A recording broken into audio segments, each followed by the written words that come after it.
C'est parti. Donc, bonjour à toutes et à tous et bienvenue à ce webinaire du 12 janvier 2024 organisé par le CNOFDES. Alors aujourd'hui, le sujet va porter sur les référentiels de bonnes pratiques en RSE qui vont vous être présentés par Formétique. Donc très rapidement, les quelques règles d'usage usuelles sur le déroulement du webinaire. Euh, donc là, vos micros ont été volontairement coupés et parce qu'on va vous mettre à disposition un replay pour en tout cas les participants qui n'ont pas pu être parmi nous. Vous avez la possibilité de poser vos questions via le chat et nous y répondrons au fil de l'eau tout au long du webinaire. Avant de laisser la parole à nos trois intervenantes, j'aimerais vous rappeler que le CNOFDES a lancé un cycle de webinaires sur la responsabilité sociétale de l'entreprise, dite RSE ou RSO, responsabilité sociétale des organisations, en démarrant par une série de 3 avec l'organisme de formation Formétique. Le premier a eu lieu en décembre et il portait sur les enjeux et les perspectives pour les OFA dans un contexte de transition environnementale et sociétale. Donc, il avait pour vœu de poser un peu les fondamentaux sur les concepts qui sont utilisés et qui sont fort nombreux. Aujourd'hui, c'est le deuxième et il porte sur les référentiels de bonnes pratiques en matière RSE, donc versus organisme de formation. Et le troisième aura lieu le 9 février. Il sera uniquement réservé aux adhérents du CNOFDES. Et Formétique tentera de répondre à la question du comment démarrer sa démarche RSE en tant qu'OFA. Donc sans transition, j'ai le plaisir de vous présenter nos trois invités, donc Muriel Mérienne, Marion Albarado et Laura Dawson de l'organisme de formation Formétique. Donc elles vont nous dresser en 45 minutes un panorama des normes et référentiels en RSE et vous présenter aussi leur propre référentiel qui a été construit avec des partenaires européens. Mesdames, c'est à vous. Merci. Alors, donc aujourd'hui, on va avancer à petits pas, comme le 15 décembre, mais c'est rapide, c'est des petits pas rapides. Voilà. Donc, un premier moment sur la typologie des normes et des référentiels, pour qu'on essaye de vous montrer qu'il y a des grosses différences derrière des mots identiques. Voilà. Ensuite, un petit paragraphe sur l'ISO 26000, un autre sur les 17 objectifs de développement durable, et on terminera la matinée, on essaiera de passer une quinzaine de minutes sur les référentiels que nous avons écrits avec nos partenaires européens. Alors, les différents référentiels RSE, écoutez, si vous avez la main sur le chat, est-ce que vous pouvez nous dire si vous utilisez déjà des référentiels? Je veux bien qu'on remette celle d'avant, Laura, parce qu'il y a la définition du Robert. Donc, c'est quoi un référentiel? C'est un système de référence. C'est donc, là, en l'occurrence, un document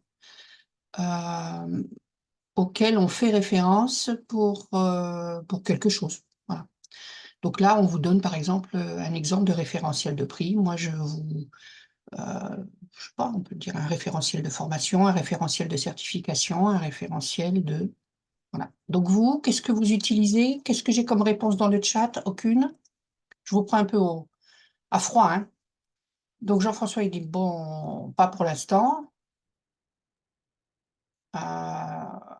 Alors, les lignes directrices de l'ISO 26000. Parfait. Pour Estelle, OK. D'accord. On peut passer à la slide suivante, hein, Laura, maintenant. On vous en a mis quelques-unes, là, enfin, qui ne sont pas totalement, enfin, tous des référentiels, hein. L'idée, c'était aussi de vous faire comprendre dès le début qu'il y avait des différences. Donc, vous voyez ISO 9001, 14001, 45001, ce sont surtout ça enfin, ce sont des référentiels qui sont des normes de management. La première pour la qualité, la seconde pour l'environnement, la troisième pour la santé et sécurité au travail. Quand vous voyez le rond orange là, Lucie, 26 000, vous apposez ça sur votre site web. vous faites référence à un label. Ok. Quand vous mettez sur votre site Silver 2023 EcoVadis, vous faites référence à une évaluation qui a été faite par EcoVadis sur la responsabilité sociétale. Et donc, vous avez le niveau argent, là, qui est le deuxième niveau, en fait, hein, puisqu'ils ont bronze, argent, or et platine.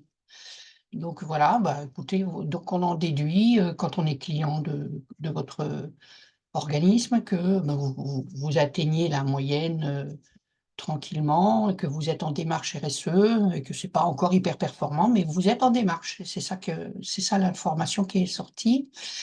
Quand vous apposez sur votre site engagé RSE modèle AFAC 26000 initial, alors là, c'est un des 4 niveaux de la FAC 26000. Donc, c'est l'AFNOR qui a fait l'évaluation RSE et vous êtes au premier niveau sur les 4. Alors, en dessous, on a mis certifié de corporation, c'est B Corp. Il n'a pas mis de niveau là, alors qu'ils en mettent un. Donc, bon, c'est une image qui n'est pas réelle. Et donc, il y a aussi un référentiel chez Bicorp avec un questionnaire qui porte sur le référentiel. Mais donc, ces 4-là que je viens de dire, et même le 5e qui est à droite, labellisé RSE Positive Workplace, ce sont des labels ou des évaluations, des résultats d'évaluation qui portent sur la responsabilité sociétale et qui sont réalisés sur la base de l'ISO 26000. Voilà. Est-ce que, bon, alors que les 3 de gauche, hein, l'ISO 9001, 14001, 45001, ce sont des systèmes de management, des normes de management qui sont certifiables et on les certifie après un audit, tierce partie. Qu'est-ce que vous avez répondu de votre côté? Calliope. Il y a eu, Voilà. ouais, il y a eu plein de réponses et il y en a une qu'on attendait, le référentiel Calliope, oui. Puis on voit le titre pro géomaticien aussi qui est Voilà. Je savais développé. bien. Donc là, on est sur un référentiel de compétences. OK? Alors, ça, c'est, dans le monde de la formation, on a le droit de se planter. Donc, vous avez les référentiels de management ISO 9001, 14001, 45001 qui managent la qualité, l'environnement, la santé, sécurité. Vous avez le référentiel ISO 26000 et d'autres hein, qu'on va très très vite parcourir, qui sont des guides de bonne pratique et pour lesquels on a des évaluations et donc une espèce de tampon, souvent appelé label, qui nous donne un niveau. Et puis, vous avez les référentiels de compétences. Puis après, vous avez les référentiels d'évaluation, de formation, de certification. Enfin, c'est drôle, quoi. Voilà. Et donc, Rose, là, elle a mis un référentiel de compétences. Et le titre de chef de projet géomaticien, c'est pareil, c'est des compétences. OK?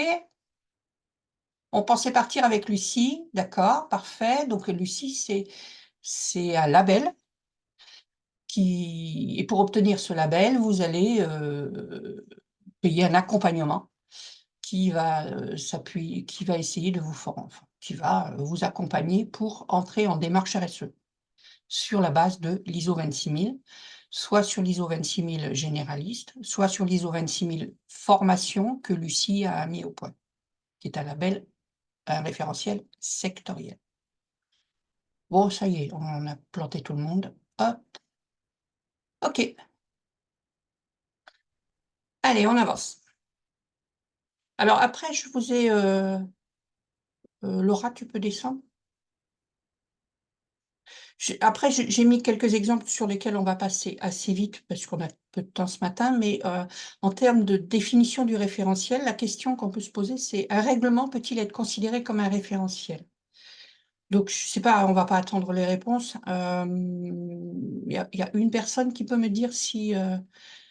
enfin, j'ai pris plaisir à chercher cette information-là sur le site du CARIFOREF Occitanie parce que qui fait une veille exemplaire, hein. Je ne sais pas si les autres CARIF le font, mais là, j'ai appris avant-hier en regardant ça qu'il y aurait bientôt un règlement sur l'intelligence artificielle. Merci Laurent pour la question. En quoi ces référentiels vont me donner une plus-value sur l'entreprise? Donc, La plus-value de l'entreprise, ce n'est pas le référentiel qui va donner la plus-value, c'est le tampon que tu auras après évaluation ou certification. Et ce tampon que tu mets sur ton site internet, eh bien, il démontre de ta démarche ou de ton niveau d'atteinte des résultats RSE.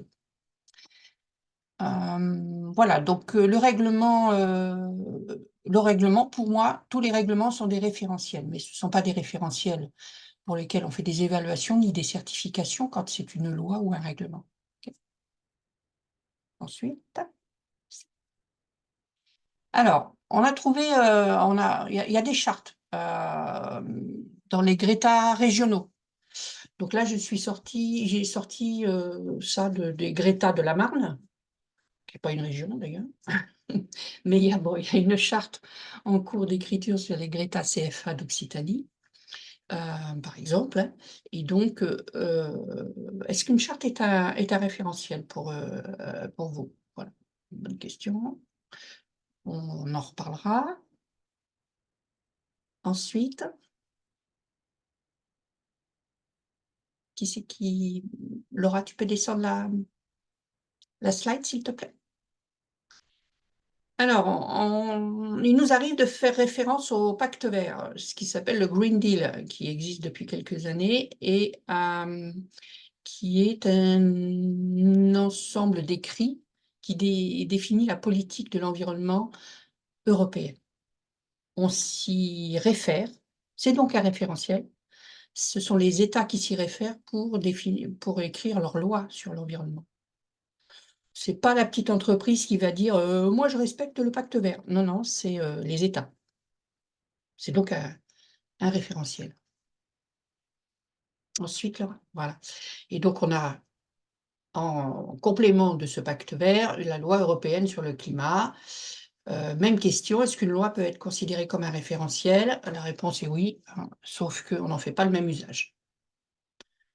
Tout ça pour vous amener à... Et le dernier, je crois, avant le tableau, c'est au niveau le référentiel EMAS.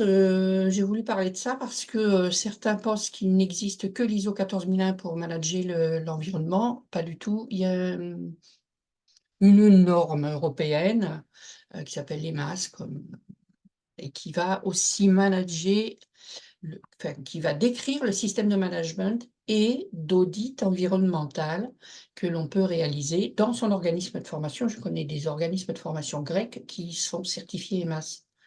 Voilà, ils appliquent peut-être pas l'ISO 14001, l'ISO qui est international, hein, mais ils appliquent EMAS. Voilà. Alors, j'ai mis quelques référentiels d'éco-conception derrière. J'en ai surtout mis dans le backup parce que je n'ai pas le temps ce matin de vous montrer tout ça. Mais donc, je vous rappelle, le 15 décembre, on avait vu cette slide. Parce qu'aujourd'hui, dans la transition énergétique, on doit, à tous les niveaux, selon nous, appliquer l'éco-conception. On doit éco-concevoir nos formations. Et on doit aussi enseigner ou former à l'éco-conception parce que tout le monde est concerné sur Terre. Donc, et donc, il existe pour ça des référentiels. Est-ce qu'on peut voir la slide d'après? Et donc, ça, c'est la fac éco-conception.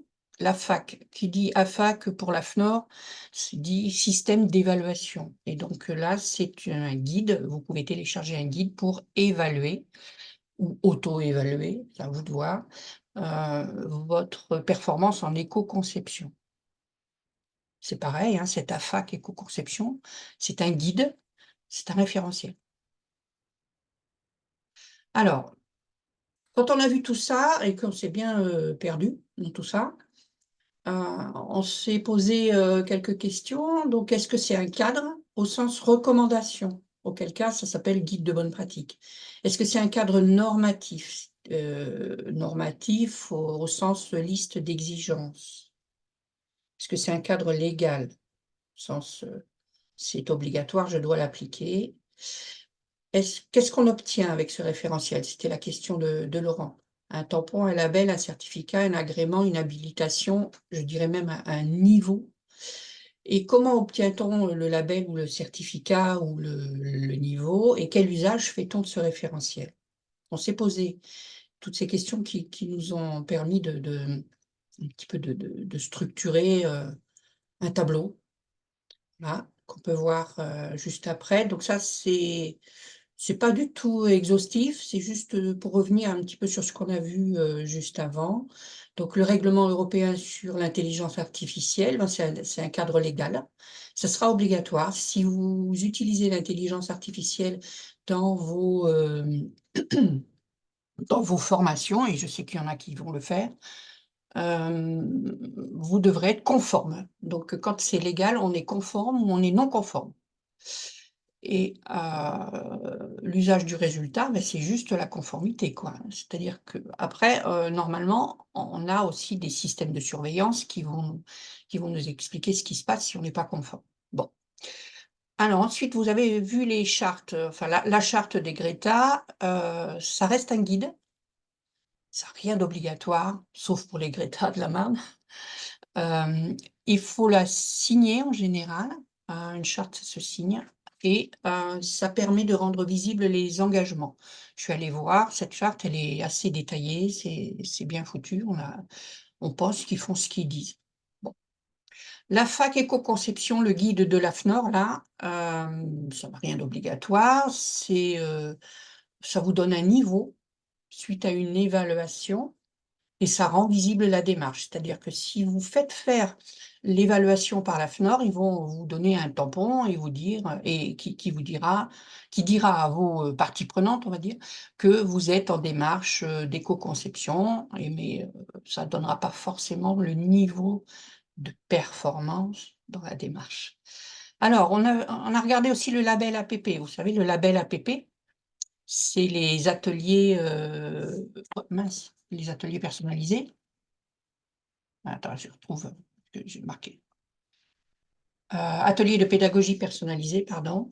Ce document, c'est un guide avec des exigences normatives. Pourquoi? Parce que quand vous obtenez le label APP, vous obtenez aussi la certification Calliope. Ça vous rappelle peut-être quelque chose, certains, on va voir. Et donc, il y a une partie qui est non obligatoire, mais enfin, c'est pas obligatoire d'obtenir le label APP, on est bien d'accord, hein. C'est juste si vous faites des ateliers de pédagogie personnalisée, vous allez rentrer dans le réseau des APP. Et dans ce cas-là, vous y allez. Et si vous passez ce label, en même temps, vous allez obtenir la certification Calliope. Et puis EMAS, donc ce sont des exigences normatives, des exigences de système de management. On vous dit comment il faut mettre en place le système de management de l'environnement dans votre organisation. Ça vous donne une certification, comme l'ISO 9001, 14001, 45001. OK? Ça vous permet aussi, là, pour le coup, de valoriser la démarche environnementale dans vos appels d'offres. J'ai mis une slide sur les appels d'offres dans le backup, parce que j'ai pas le temps d'en parler. Voilà. Excusez-moi, Oui. Linda Coudon du CIBT, je suis désolée, je suis arrivée un peu en retard. J'étais déjà en réunion. Les labels que vous présentez avant, c'est les seuls qui existent et qui sont habilités actuellement, Pas qui du sont tout. reconnus? Pas Ou du tout. Il y a, je ne sais pas, il y a peut-être 500 labels. Donc, D'accord, ok. alors en RSE, il n'y a pas 500 labels, hein. En RSE formation, il n'y en a qu'un. Et en RSE généraliste, je ne sais pas, il y en a 10, 15, 20, mais pas plus. Après, moi, j'ai juste essayé là de faire une typologie des référentiels, Ok, pas des labels. merci. Alors, ces référentiels, pardon, ils peuvent être universels, comme l'ISO 26000. Ça concerne tout type d'organisation, tout pays, tout secteur, ou sectoriel. On a des référentiels qui ne s'appliquent qu'à certains secteurs d'activité. Qu'est-ce qu'ils doivent être? Ils doivent être exhaustifs. Donc, on en reparlera tout à l'heure. J'ai enlevé la slide sur Certif-Région, mais est-ce que Certif-Région est un label RSE? Pas encore. Toutes les thématiques sont traitées, hein. Toutes les thématiques RSE sont traitées dans un référentiel RSE. Ça inclut une vision systémique, c'est-à-dire que ce sont des thématiques interdépendantes. Là, par exemple, dans l'ISO 26000, on a 7 thématiques, on va le voir tout à l'heure. Elles sont interdépendantes. Quand quelque chose est modifié sur une thématique, ça entraîne des modifications sur les autres. C'est aussi un recueil de bonnes pratiques qui peut être présenté comme une norme. Voilà, on a des référentiels RSE qui se disent normes et qui sont en fait des guides de bonnes pratiques. Et puis, ça peut aussi être un recueil de bonnes pratiques qui est présenté dans une charte. C'est beaucoup plus simple, en fait. On parle plus d'objectifs à atteindre que de la façon de les atteindre. Donc, dans les référentiels de certification, les ISO 9001, on est sur le système de management qui vous indique comment procéder pour installer votre système de management de la qualité. Dans les référentiels RSE, on en parle, mais vite fait, hein. Vite fait, bien fait, et pas. On s'intéresse beaucoup plus aux thématiques à traiter et aux résultats à obtenir que à la façon de les obtenir. Et c'est pour ça que ça conduit à des évaluations et pas à des certifications. Ce sont des référentiels non obligatoires, ils sont évaluables, mais pas certifiables. Et donc, qui dit évaluable dit que le plus souvent, on obtient à la fin ce qu'on appelle un label parce que c'est pratique, si vous voulez, de donner un nom à cette évaluation. Alors que EcoVadis ne donne pas de label, euh, l'agence Lucie donne un label. Mais c'est un label qui porte sur il est un peu spécifique, celui-là, il ne porte pas vraiment sur les résultats, il porte sur la manière de fonctionner, il porte sur le fait que vous êtes en démarche, pas que vous avez de très bons résultats RSE. Voilà. C'est tout mélangé. À toi, Marion. Essaye de décrypter. Merci, oui, merci Muriel. Eh bien, moi, je vais reprendre la parole au moment où je me suis rendu compte que Muriel avait eu de grandes difficultés à ne pas vous révéler les réponses du quiz qui va, qui va s'en suivre. Voilà, donc je vais tout simplement vous inviter dans le chat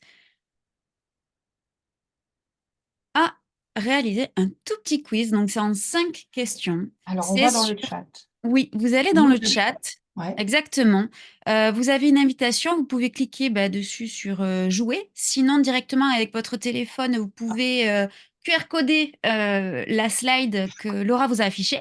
Et puis, vous rentrez ensuite le code d'adhésion, qui est le 23 478.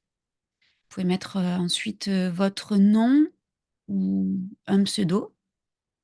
Attends, tu vas trop vite, je pense. Oui, d'accord. Après, c'est chacun son rythme. Il y a pas de, on le fait pas tous en même temps. C'est pas comme un Kahoot ou voilà. Donc une fois que vous y êtes dessus.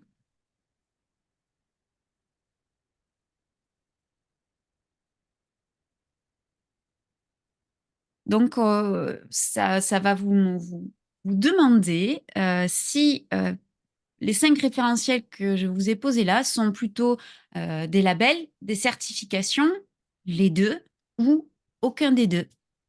Bon, il y a déjà 10 participants et visiblement, c'est limité à 10 participants, on ne le savait pas. Oh, Donc là, je pense que les participants jouent d'accord. Alors, eh bien, et écoutez, je suis on désolée. va Bon, on consulter va les le faire. résultats. On va le faire à l'oral. Je vois qu'il y a déjà des podiums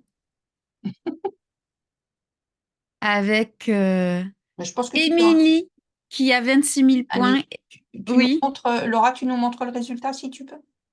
Il n'y a pas de slide qui montre le Ah. résultat. Le résultat, c'est ma voix. Suivez ma voix. Alors vas-y, pose les questions pour ceux qui n'ont pas pu faire le Oui. quiz. Alors, est-ce que Fairtrade est un label, une certif, les deux ou aucun des deux? Alors, Et Fairtrade. déjà des réponses. Bravo Émilie, Hélène. Alors, j'ai les noms que vous avez mis. J'ai Ouvrard, FLC Formation, Anne et Sandrine, qui sont les tout premiers du podium. C'est quoi la réponse? Alors, Fairtrade est un label. Fairtrade est un label. Trop lent pour ce matin, je suis hors concours. Mais non, Laurent, regarde, on le refait. On le refait, ouais. C'est un label. Donc, en fait, on est simplement en train de tester si ce qu'a dit Muriel fait un petit peu chemin. Calliope. Calliope, est-ce que c'est un label, une certif, les deux ou aucun des deux? Sachant que Muriel a donné un petit peu la réponse tout à l'heure. Oui, c'est ça, Jean-François. C'est une certif, pas encore un label. Mais effectivement, pour le moment, c'est une certif. Ça, vous le connaissez très, très bien. Certif région. Label, certif, les deux ou aucun des deux? Certif région. Mhm.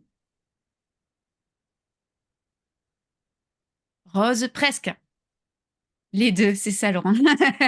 C'est ça. C'est les deux. Certif région, c'est à la fois et un référentiel et une certification. Label, pourquoi? Parce que, par exemple, lorsque vous êtes certif région, eh bien, votre audit pour Calliope est beaucoup plus court. Il y a des indicateurs qui ne sont pas forcément réévalués. Voilà. Alors, AB, pour agriculture biologique. Pareil, label, certif, les deux ou aucun des deux. Label, facile, oui, c'était ça, Laurent. C'est ça, Jean-François. J'ai l'impression d'animer un quiz télé avec l'ISO 26, pardon, bah, l'ISO 26000, ça sera le dernier, mais l'ISO 9001. L'ISO 9001.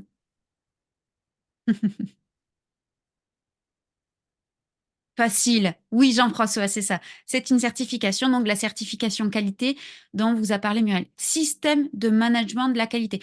Ce qui est ISO, de toute façon, ça va beaucoup toucher au système de management, donc à l'organisation autant qu'au produit et au service lui-même. Voilà. Et donc, l'ISO 26000, label, certif, les deux ou aucun des deux. Hmm.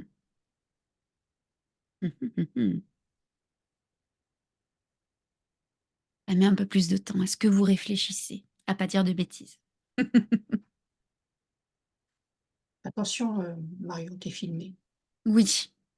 Non, mais je suis obligée d'être. Ah, bah merci Laurent Ça, c'est d'avoir une bonne répondu. réponse, ça. Une bonne réponse. Non, c'est pas une bonne réponse, mais Si. c'est. Je ne sais pas. Non, non, mais vas-y, continue, continue. Ah oui, d'accord. Eh bien, la réponse était aucun des deux. Ce n'est pas un label, puisque comme on l'a vu, c'est un référentiel en fait sur lequel on va s'appuyer pour délivrer un label, par exemple le label Lucie. Et ce n'est pas une certification parce que ça reste une norme, mais elle est non certifiable. Puisque, comme vous l'a dit Muriel, en fait, on va évaluer le degré d'engagement. Et puis, ben, le but, c'est pas de dire on est arrivé à un niveau, on s'arrête là, c'est de se dire, eh bien, on va progresser jusqu'à atteindre un super niveau. Voilà. Donc, ben, ce qu'on va faire, c'est s'attarder un petit peu sur l'ISO 26000. C'est une norme que j'apprécie particulièrement, que j'utilise depuis quand même quelques années. Elle est extrêmement complète. Elle s'appuie sur vraiment les trois piliers du développement durable. Donc, ces trois piliers, en fait, on les résume aux 3 P, si ça peut vous aider à les retenir, si ce n'est pas déjà quelque chose que vous avez en tête.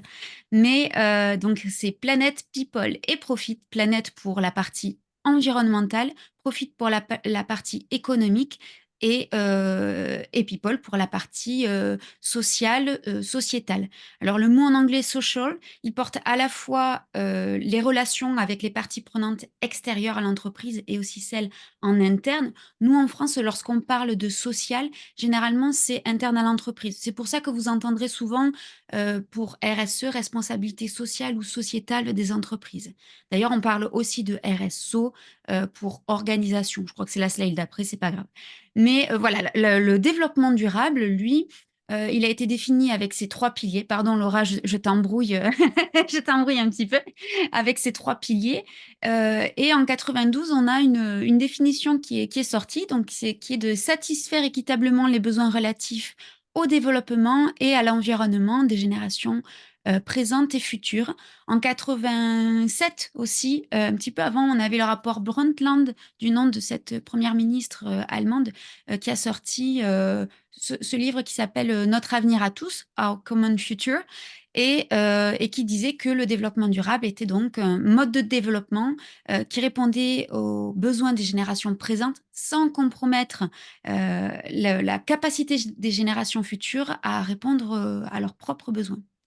Voilà, donc c'est ça le développement durable, c'est comment on fait pour faire du bien pour soi, pour les autres, pour la planète, pour l'économie, pour soi, mais aussi pour les générations futures. Ce qui fait que lorsqu'on va parler de parties prenantes, on va aussi jamais oublier les générations futures qui sont très importantes, ni la partie environnementale qui a son mot à dire, mais qui ne peut pas parler, évidemment. Donc ça, c'était la partie développement durable et la RSE maintenant, donc ou RSO, ce qu'elle fait, c'est tout simplement, réaliser des actions en faveur du développement durable. C'est la responsabilité des organisations, quelles qu'elles soient, l'entreprise, l'association, des collectivités territoriales, voilà, qui agissent en faveur d'un développement durable. Et pourquoi je vous parle de l'ISO 26000 maintenant? Simplement parce que l'ISO 26000 va s'appuyer sur l'ensemble des ISO dont vous a parlé Muriel tout à l'heure. C'est-à-dire que par exemple, sur la partie santé et sécurité des travailleurs, on va pouvoir l'insérer dans la partie people. La 14001 sur la partie environnementale, eh bien, on peut la greffer directement à la partie environnementale. Et l'ISO 26000, en fait, elle couvre l'ensemble des 3 piliers.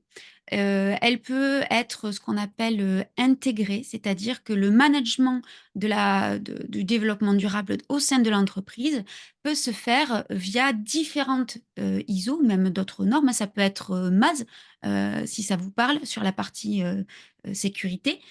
Et ça peut être tout un tas d'autres normes. Le but étant de faire un système de management intégré, c'est-à-dire au lieu d'avoir 10 plans d'action différents avec sécurité, qualité, RH, eh bien, on va avoir un seul et même système de management, donc un seul et même plan d'action qui va regrouper l'ensemble. Voilà. C'est ce qu'on appelle un système de management intégré.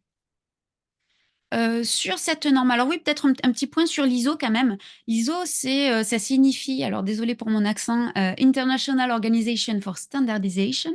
Je crois que je m'en suis pas trop mal sortie.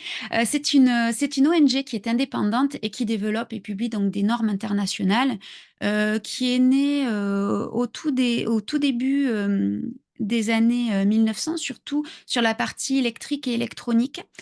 C'était à la base pour standardiser les modèles en fait qu'il y avait directement dans les industries. Et puis petit à petit, ça a bougé, ça a évolué, et on est allé plutôt vers un système de management. Voilà ce qu'on disait tout à l'heure.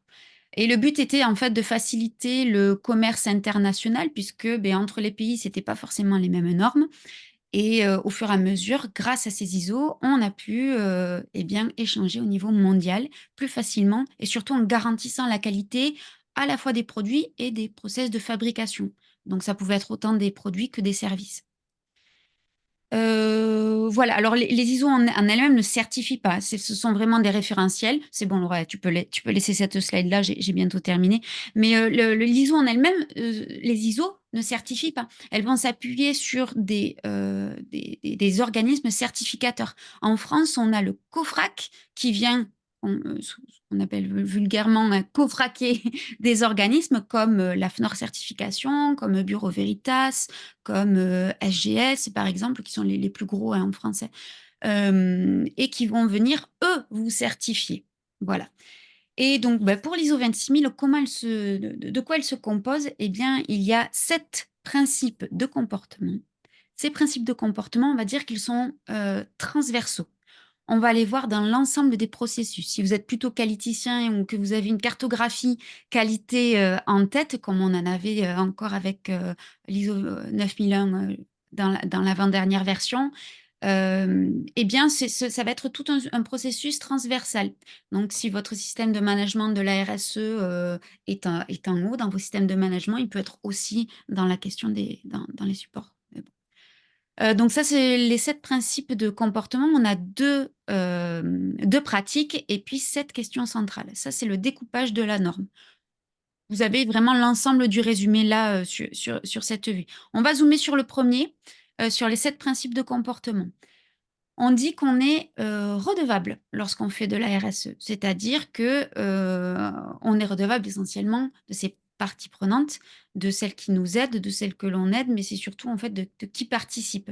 On est redevable aussi de tout simplement, si je fais de l'agriculture, de l'environnement également. On est redevable de ses salariés. On va considérer l'ensemble de ces parties prenantes. Au niveau de la transparence, ça va être la transparence relative aux informations, essentiellement. Le but étant de ne pas cacher. Si on veut que ces parties prenantes nous aident à prendre des décisions, nous aident dans la gouvernance de notre organisation, eh bien, il faut qu'elles aient accès à l'ensemble des informations. Enfin, en tout cas, on dit qui fait quoi et comment et à quel niveau d'information. Mais la transparence, c'est ça, c'est réfléchir sur qu'est-ce qu'on donne à ces parties prenantes. Il y a des ISO sur les produits aussi. Oui, oui, tout à fait, tout à fait. Oui, oui. D'accord. Est-ce que, d'accord, Muriel. Sur les, oui, bon, sur les 7 principes, peut-être qu'il y en a un juste qu'on va mentionner avec un peu plus d'insistance. Donc, comportement éthique, reconnaissance des intérêts des parties prenantes, respect du principe de l'égalité. Ça, c'est... il y a la réglementation, on s'y fie, tout simplement. La prise en compte des normes internationales de comportement. Et enfin, c'est celui sur lequel je voulais insister, c'est le respect des droits de l'homme. Le respect des droits de l'homme, en fait, on va l'étudier lorsqu'on est dans l'ISO 26000 dans toute sa chaîne de valeur. C'est ça qui est très important par rapport à d'autres normes référentielles, c'est que on va aller chercher donc la chaîne de valeur, hein, c'est toute la chaîne depuis l'extraction des matières premières jusqu'à la mise au rebut du produit. Donc, on va analyser le cycle de vie d'un produit ou d'un service, d'accord, son transport, sa fabrication, sa conception, tout ça. Et puis, on va aller dire, eh bien, on veut respecter les droits de l'homme du début de la chaîne à la toute fin. Donc, c'est très bien, par exemple, si on donne de très bons salaires aux salariés en France, mais c'est encore mieux si on donne de très bons salaires aux gens qui extraient les matières premières à l'autre bout du monde. Voilà. Pourquoi je voulais insister sur les droits de l'homme, c'est parce qu'on le retrouve aussi en question centrale. Voilà. Donc ça, là, vous avez vu les 7 principes de comportement qui sont transversaux. Derrière, on a 2 pratiques, c'est-à-dire que lorsqu'on se met sur une ISO 26000, eh bien, on va, donc ça c'est la slide suivante, on va identifier qui sont nos parties prenantes, identifier quels sont leurs besoins, qu'ils soient exprimés ou non. On va essayer d'identifier quels sont tous les enjeux. Regardez 3 piliers, là, qui, eux, sont répartis dans les 7 questions centrales.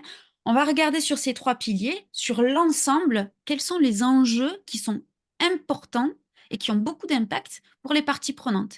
Et on va faire la même chose pour nous en tant qu'entreprise. Donc, d'une part, on va regarder les parties prenantes et d'autre part, on va regarder le développement durable, les enjeux au regard de notre propre activité. On va fusionner les deux et c'est à partir de là qu'on va pouvoir engager une démarche, mettre en place eh bien, tout ce que vous connaissez comme étant un plan d'action, des objectifs, des indicateurs, des preuves, tout ça, tout ça. Voilà.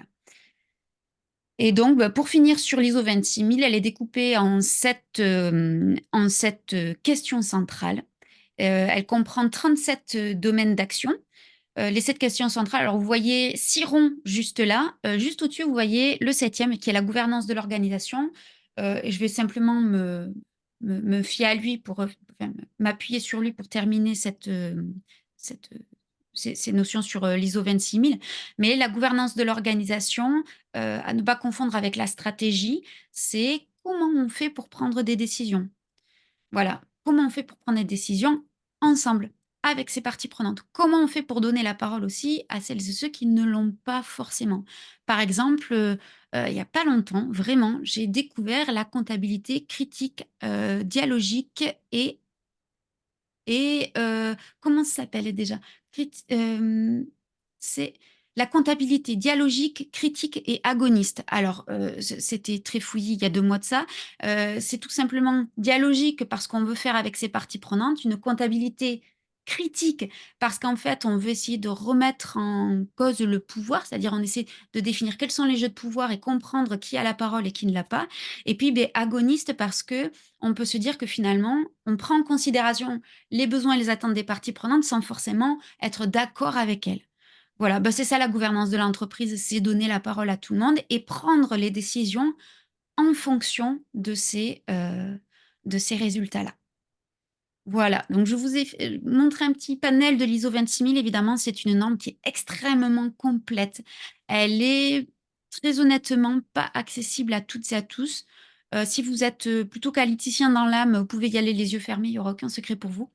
Par contre, si vous n'êtes pas forcément familier des référentiels ou que c'est quelque chose qui est un petit peu, je dirais vulgairement pompeux pour vous, peut-être vous pouvez plutôt d'abord vous aller vers le DIAC 26000 par exemple, qui est un diagnostic fait par une association qui a été créée, vous voyez, avec plusieurs parties prenantes, toutes les formes de couleurs là, qui ont été impliquées dans ce DIAC 26000 qui est sorti à peu près un an après la sortie de l'ISO 26000 qui a été faite en 2010 d'ailleurs, je ne sais plus si je l'ai dit, qui n'a pas bougé d'ailleurs depuis, même si elle elle est étudiée, elle continue d'être étudiée, elle n'a pas bougé.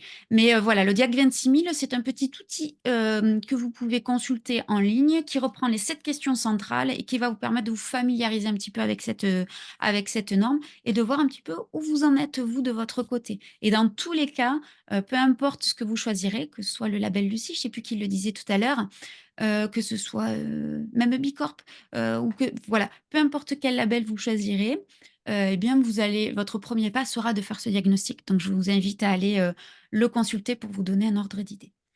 Et puis, il faut savoir, pour terminer, que l'ISO 26000, lorsque vous allez sur le site de l'ISO, eh bien, il y a tout un tas de productions qui ont été faites après l'ISO 26000 pour aller la compléter, alors que ce soit au niveau des RH responsables qui ont donné lieu aussi à une norme non certifiable, que ce soit au niveau de la communication responsable, voilà.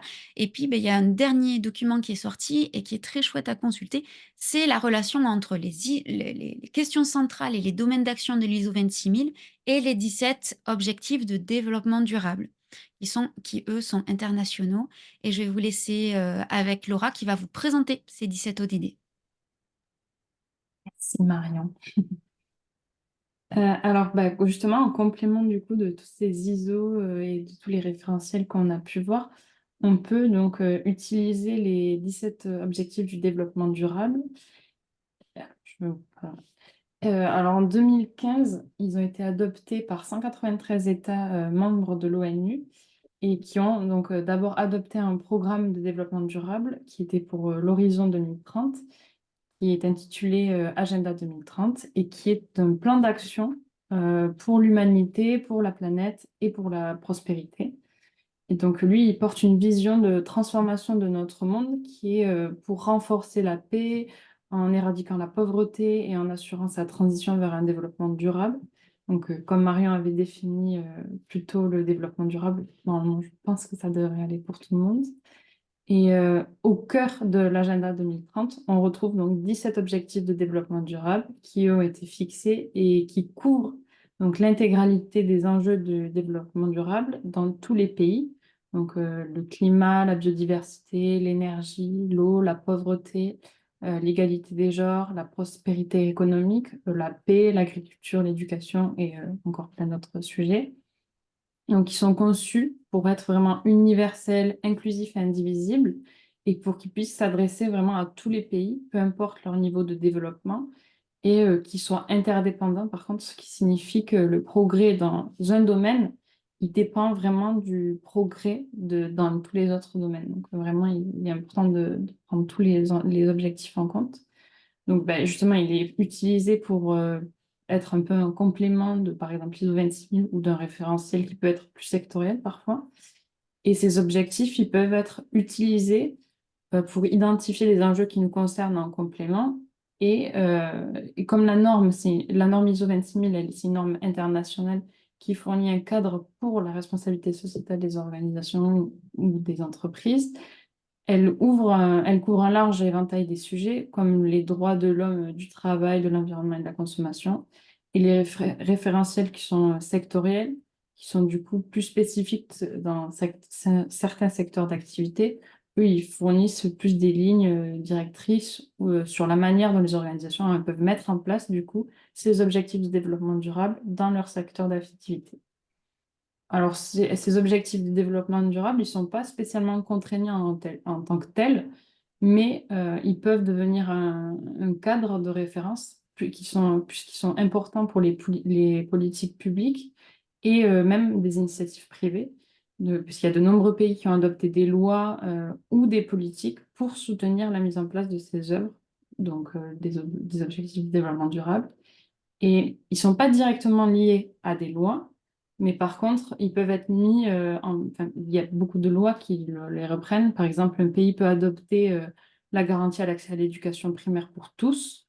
Et donc là, cette loi, elle contribue à la réalisation de l'objectif numéro 4 des objectifs de développement durable, qui vise à garantir une éducation de qualité pour tous. Donc indirectement, on peut retrouver des lois qui, qui les impliquent. Donc, ils peuvent avoir un certain caractère obligatoire d'une certaine manière. Et donc, ces objectifs de développement durable, on peut les utiliser pour avoir un guide pour les politiques publiques ou les initiatives privées. On peut s'en servir pour mesurer le progrès accompli vers un développement durable. Donc là, chaque année, sur le site, normalement, vous avez le lien, ouais, je vous ai mis le lien. Vous pouvez retrouver, il y a des rapports chaque année et plusieurs fois par an même, qui sortent, donc où on peut suivre les progrès de chaque pays. Donc ça peut être très intéressant de regarder, puisqu'on peut voir l'évolution dans certains pays qui est différente. On voit que chaque pays a son sujet de prédilection un peu plus, et c'est intéressant de se nourrir de chaque pays. Et ça peut aussi permettre, du coup, de sensibiliser le public aux défis qui sont mondiaux. Donc, ces ODD, on peut les trouver sur le site des Nations Unies. Et normalement, il y a plein de documents, plein d'études, plein de rapports qui peuvent être très intéressants si jamais vous avez envie d'approfondir. Donc, je vous les présente. Là, il y en a 17, enfin, ils sont tous 17. On peut souvent retrouver ces images, puisque c'est des images qui sont quand même assez visuelles, assez simples à retenir, qui sont assez représentatifs pour chaque objectif de ce dont elles veulent parler. Donc, je vous propose dans un petit jeu. Alors, soit vous pouvez passer le QR code avec votre téléphone, ou alors vous pouvez directement aller sur WooClap et mettre le code BEAQ2S. Excuse-moi, Laura, je crois qu'on va pas le faire. Ah, on n'a pas le temps? Non, Ok. Bon, ben, je suis désolée. une prochaine fois. C'est pas grave, t'inquiète pas. Je suis désolée. Voilà, ben, donc voilà, il y a les 17 objectifs et sur le site, si jamais chaque objectif a une fiche et si jamais vous voulez approfondir un objectif, les fiches sont très intéressantes à lire et très détaillées. Je laisse la parole à Marianne, du coup. Ou à toi, je sais pas. Je crois que c'est moi qui démarre ça. Donc là, maintenant, on va parler très rapidement du référentiel de bonnes pratiques qu'on a construit avec nos partenaires européens dans le cadre d'un projet Erasmus. Donc, il a été entièrement financé par la Commission européenne. On avait, tu peux avancer, s'il te plaît. Donc, on avait... Tu peux changer de slide, Laura? Voilà, donc pourquoi on a fait ça? C'est parce que c'est toujours la même idée, hein. C'est que les organismes de formation sont des vecteurs de transition. Alors, on ne le disait pas comme ça en 2019 quand on a travaillé ce référentiel, mais l'idée, même en créant Formatique, c'était ça, hein, c'est que nous avons un réel, en tant que formation OF, un réel pouvoir d'influence sur nos parties prenantes, donc essentiellement nos clients et nos stagiaires. Voilà. Donc alors, tu avances, Laura, s'il te plaît, ou tu me donnes la main. Donc l'idée, c'était de diffuser ce qu'est la RSE auprès des acteurs de formation. On est parti de l'ISO 26000 pour faire un référentiel sectoriel. C'est-à-dire qu'on prend tous les sectoriels dans la formation. On prend tous les 36 domaines d'action de l'ISO 26000. On peut en rajouter parce que ils sont exprimés de façon très universelle. Et nous, on est parti d'une centaine d'enjeux avec les partenaires européens.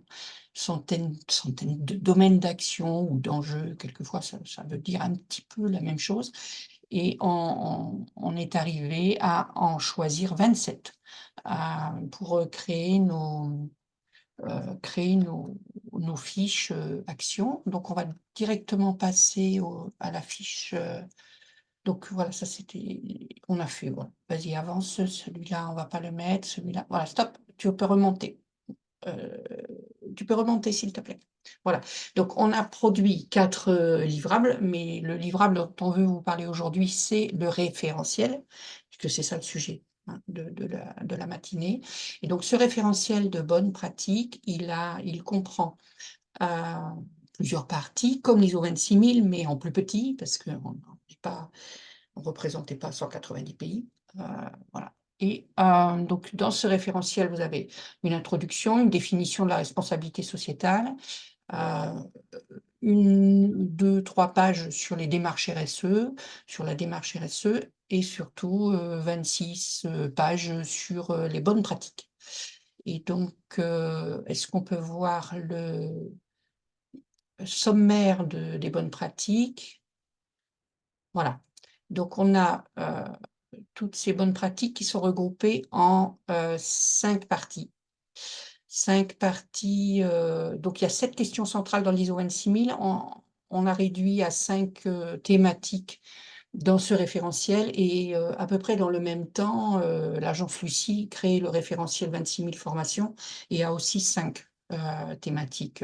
Je me demande si c'est pas les mêmes. Donc, et tout ça est un travail qui a mis, on a mis 1 an, hein, pour décider qu'on regroupait 26 actions, domaines d'action dans 5 thématiques principales. Donc, tout ce qui porte sur les salariés dans les organismes de formation, tout ce qui porte sur le besoin et la satisfaction des besoins des stagiaires, ensuite sur les partenariats, l'environnement et la gouvernance. Et c'est là qu'on s'est rendu compte que c'était assez compliqué parce qu'on était sur 8 pays européens différents, de la Suède à la Grèce et en passant par les pays de l'Est.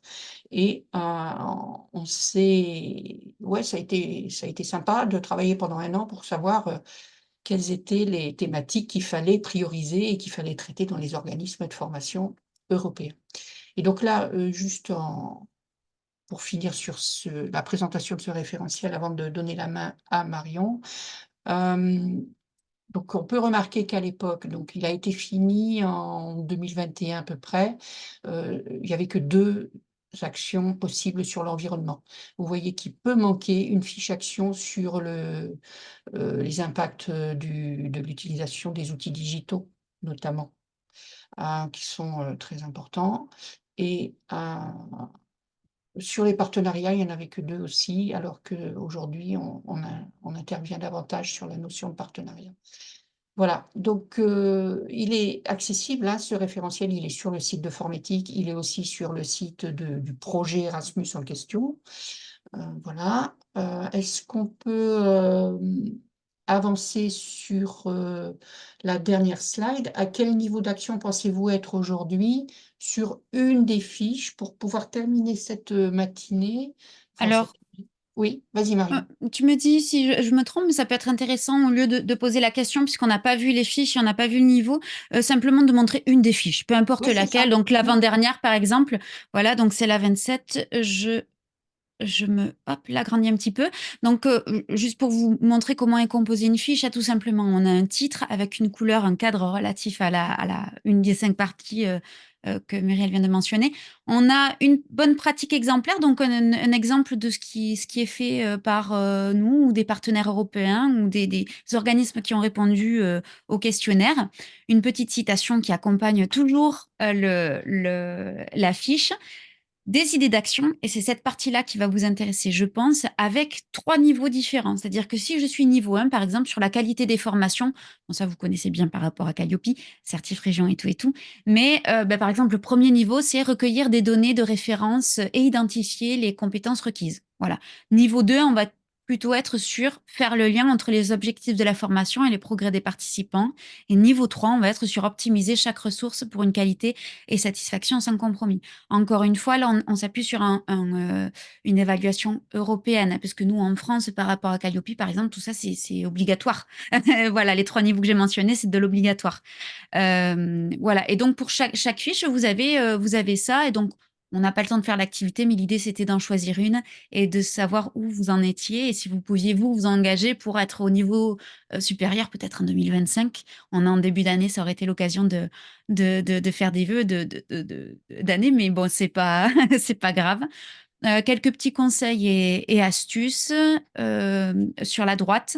Et puis en bas, les impacts attendus, les bénéfices pour la société, pour vos salariés si vous en avez, pour l'environnement et puis ben, pour votre économie également. Donc c'est tout simplement, si vous avez fait les SWOT, c'est une déclinaison en fait, tout simplement. Et pour finir, eh bien, est-ce qu'il y a des cadres et normes relatifs à ça? Au niveau européen, on a l'ISO 9001 sur la qualité. Voilà. En France, on en a un petit peu plus. Voilà. Donc ça, c'était une fiche. On peut Dans tous les montrer cas, tout est... on peut montrer celle que tu avais suggérée, donc sur l'impact social positif, la 20. Ouais. Voilà. C'est souvent un sujet qui est assez flou pour les organismes de formation, autrement qu'à travers les bénéficiaires, enfin les stagiaires, parce que c'est très facile de se dire, ben, on a un impact sur les stagiaires, mais on a un impact aussi sur toute la société. Quand je vous parlais tout à l'heure de toute la chaîne de valeur d'un produit ou d'un service, eh ben, cette fiche, elle est relative à ça. C'est-à-dire qu'on va se poser la question depuis ben, par exemple, j'utilise des images, à qui elles appartiennent, à qui les a fait, est-ce que j'ai le droit de les mettre, et puis ben, surtout, je dois aussi mentionner l'auteur, si c'est nécessaire.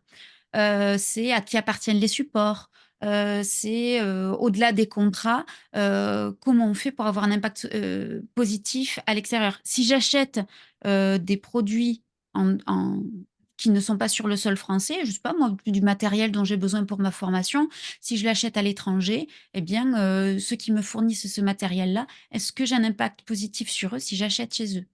Voilà, en gros.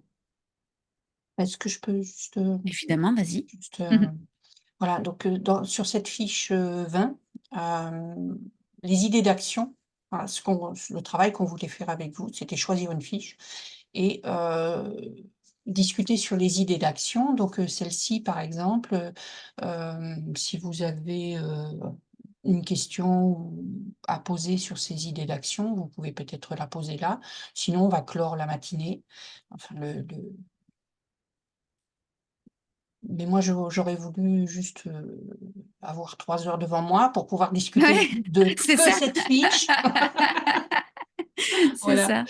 Bon, enfin bref, donc Est-ce l'idée, que... c'est que vous Pardon. téléchargiez ce référentiel, que vous l'étudiez chez vous, un peu en parallèle si vous voulez avec l'ISO 26000. Mais l'idée, c'est de voir qu'effectivement, ce référentiel est adapté au monde de la formation. On a fait le travail du transfert entre l'ISO 26000 et le secteur de la formation. Et c'est pas un travail fini. Et comme je vous disais en préambule, ça date de 2020, quoi. Donc aujourd'hui, ben, les préoccupations ont évolué. Donc ça mériterait d'être discuté dans un think tank. On se dit, tiens, celle-là, je vais la changer parce que ça va plus, ou j'ai oublié cet enjeu. Non, cette fiche n'est pas à jour, Laura. Dans tous les cas, vous avez au moins un lien dans le chat qui est le lien vers le document disponible sur Internet. C'est un site, c'est le site qui avait été construit dans le cadre du projet, où vous pouvez aussi retrouver une base de formation aussi. Bon, il y a des choses qu'on a vues aujourd'hui, il y a des choses qui sont reprises dans le répertoire de bonnes pratiques. Mais voilà, comme ça, vous avez le site aussi dans le chat. À votre disposition pour les questions. Sachant qu'il nous reste très peu de temps. À peu près 1 minute. Voilà, c'est ça. Il va quand même me laisser le temps de conclure. Alors, il n'y a pas eu beaucoup de questions dans le chat au final. Non.